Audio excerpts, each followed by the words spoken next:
Hello and welcome everyone to 7 Days to Die Alpha 18. I'm Mr.Knuckles. We're going over advanced tips and tricks for Alpha 18. Please remember, if you enjoy this video, please like and subscribe. Let's get into it. Tip 1 is early junk turret use, early game. Up until actually the day 21 horde, at least. Now, this is especially for day 7 and 14 hordes, because most people generally early will come to a POI. They'll place wood bars around the edge so they can stand out around the edge and shoot straight down at the zombies. But what do they do with their junk turrets? Well, they place them up top here with them, hoping that they'll do something. But generally they'll take a couple of pot shots at a few zombies that are running up. But once the zombies get close, they're basically useless. So early game, most people will find 6, 8, 10, maybe even more junk turrets in their looting. The best thing to do is to load up all your junk turrets in a line, pointing in towards at you and where you're going to be at. This way, when the zombies come up underneath you, your one junk turret that's working will continually fire until it runs out of ammo. As soon as it runs out of ammo, it'll go deactive, which will then trigger the next one to become active. And they will daisy chain all the way through. These junk turrets will actually fire most of the way through the horde night. Let's give it a test run. Oh, by the way, the zombies won't damage the junk turrets at all. They just walk right through them like they're invisible. So let's spawn in a bunch of zombies. Let's get into DM mode. Let's spawn in 25. Let's do some ferals, since I'm higher level in turret syndrome. Let's do some zombie Arlene ferals, 25 of them.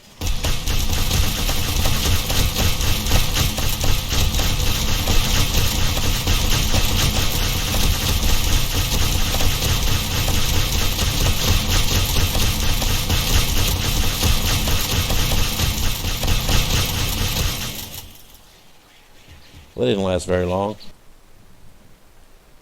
Okay, this next one is actually more of a test, but I figured I would throw it into this video just because. I've got some landmines here. Now, the Urban Combat magazine that allows you to,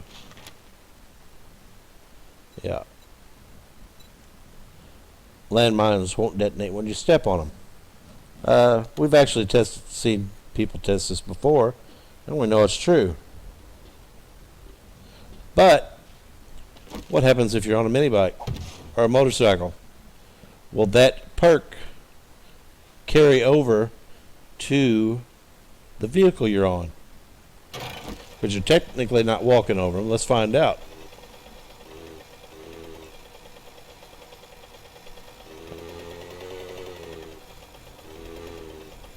It would appear so. So that is good to know. Driving through the wasteland, you do not have to worry about the mines anymore. Excellent. Okay, this next tip is about forge management. We're here in my crafting room. Before we go any further, just wanted to point out these. If you haven't seen them yet, these lanterns are awesome. And now I've advanced rotated that one to sit up on the ceiling. But they put out a lot of light. I don't even have my headlamp on. So if you ever get to the point you can make them, make sure you do. They're better than any light you can craft, electrical or otherwise, no heat. You can just pick them up if you need to. Okay, let's get into the forge. The main issue most people have with the forges is they don't know how much wood to put in there. For the amount of materials they plan on smelting. So what does most everybody do? Well, they'll break down their stacks into smaller stacks until they get to whatever they think they need. They'll chuck it in there and turn it on. That works, but in many instances, you end up wasting tons of wood. You go out mining or doing quests or whatever you're doing, and when you come back, all your material has been smelted, and you've been burning up your wood for no reason. Or the inverse happens, and you're out of wood, and you never finish smelting the material you had in there, which is a huge waste of time. And we all know in 7 Days to Die, you got to make the most out of the time you can. So, how does one know how much wood to put into a forge? Well, ever since Alpha 17, whenever they got rid of the wooden doors burning longer than the wood that was required to make them, I started making wooden logs. And the main reason I started that is each log gives you an enormous amount of smelting time. So it's much easier to go in there and just click a few times and get basically a large cook time. But what I ended up noticing in Alpha 17 is, and it's still the same in Alpha 18, provided you don't have the advanced bellows in there yet. In Alpha 17 and Alpha 18 without the bellows, one wooden log will burn exactly 100 stone or 100 clay, down to the second. So if you put in 1,000 small stone, you need 10 logs, which is easy to click in. Same with clay. It used to be with iron, but now they've changed iron to where it is it's no longer an ore. You actually just get scrap iron. So it acts the same way as the brass and lead do. Sand they also made changes to, and I'll get to that in a minute. But for every one log burns 100 small stone or 100 clay. It will also burn exactly 500 iron, brass, or lead, down to the second. That's without the advanced bellows. Now with the advanced bellows, as you can see, it adds 50% forge smelting speed. Now, some people assume that means it doubles. It doesn't. Now, one log will burn 150 small stone or 150 clay, or they will burn 750 iron, brass, or lead. So you might run into some issues with odd numbers, but you can basically get really, really close by using the wooden logs. Now, the changes they made to sand is, used to in Alpha 17, one sand would give you 5 glass. Well, it stays sand in the forge, and it no longer gives you 5, it gives you 4, so it only takes 4 seconds to smelt versus 5 for stone and sand. So basically, say you fill your forge up with 6,000 stone. You got 300 or 3,000 in each stack. So without the bellows, you're going to need 30 logs. With the bellows, you're only going to need 20. Okay, the next tip is concerning earning dukes in Alpha 18. They've pretty much nerfed a lot of stuff. But there's one thing that I noticed that isn't too bad. It depends on if you have a shale mine or not. Now if we look, a bundle of shale sells for 1,620 at the level I'm at. Now that's going to vary depending on your better bartering and if you have a cigar or whatnot. But gas sells for 270. You used to be able to make money on gas if you turned them into barrels, but that's gone. 6,000 shale will make 60,000 gas, so 6 gas cans. 6 gas cans at 270, guess what? Comes out to exactly $1,620. So it's just as good to sell the shale as it is to sell the gas. Neither one's any good. But oil, on the other hand, 50 oil sells for 1,350.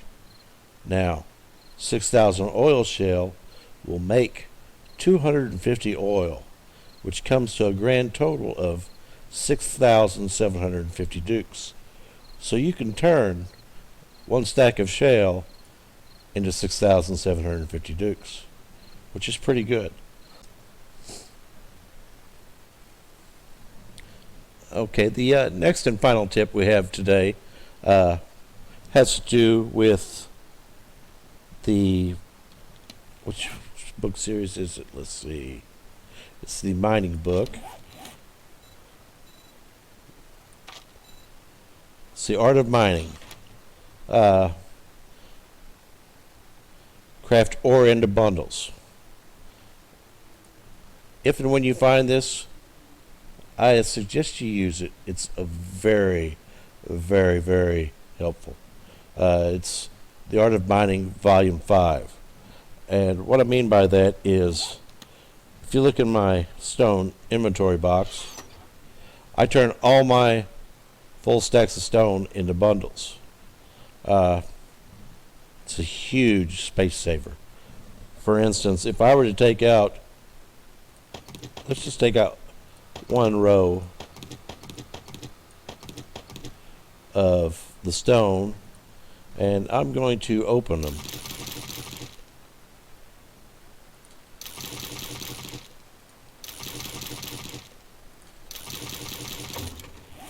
Whoop.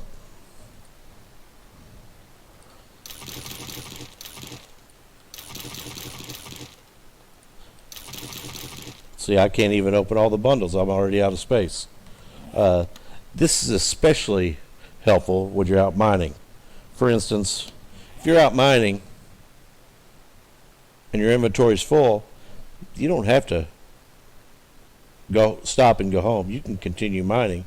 All you have to do is type in bundles, small stone bundles, craft them up. It's that simple. Now, all the bundles that I have in this box, if I were to open them all up, I could fill up almost 2.5 full storage boxes. That gives you an indication of exactly how much space it saves.